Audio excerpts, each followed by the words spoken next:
Let's talk about the job. That's a good one. Since I'm just coming into the real world and just realizing and recognizing I don't like a job, I think I might be able to break open a long conversation.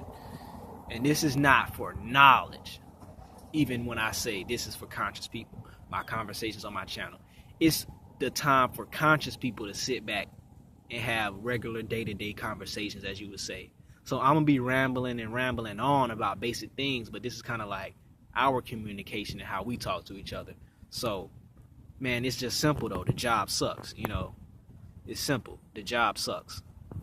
It sucks. The job takes time.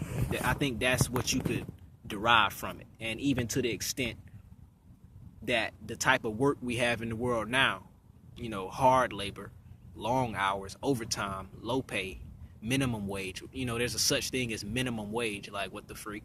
You know, if you're thinking you're joining something that has a category, you know, called minimum wage, you know, you're binding to a system.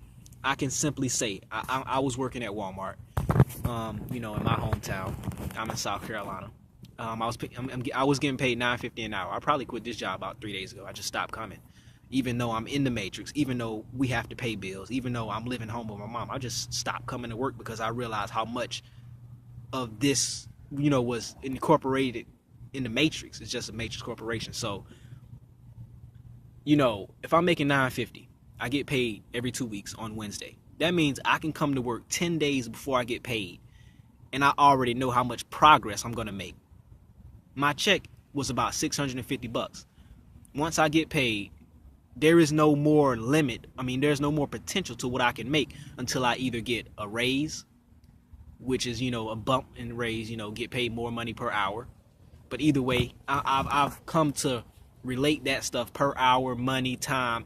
It's all a part of a binding system. So if you're getting paid $50,000 an hour, once you get a certain amount of money, you want to stop working so you can buy your spiritual herbs and foods and houses and clothes and whatever you want to get. But no amount of money is worth you actually working your whole life, because you don't want nothing to take your time. Working takes your time. When you go to a job, it takes your time. It's that simple. And then they have a thing called night shift. They call it the graveyard shift. This thing literally switches your consciousness to going to sleep during the day and waking up at night. You know, that's simple. It takes you away from what the life everybody else is living. When you wake up, people are going to sleep. When you go to sleep, everybody else literally just got up and is starting to go about their day. I was getting off 7 a.m. in the morning. You know, everybody else is either just getting up, going to work, drinking coffee, or even still sleep. You know, people do everything during the day. Pay bills, do this, do that. But time, that's the only thing. It takes your time and gives you money. That's why they say time is money. Over the course of the years, working a job repetitively and consistently will take away time, significant time off your lifespan, and the time that you would have to use to practice spirituality. So it is another one of the successful deployments of the matrix that is binding people's souls.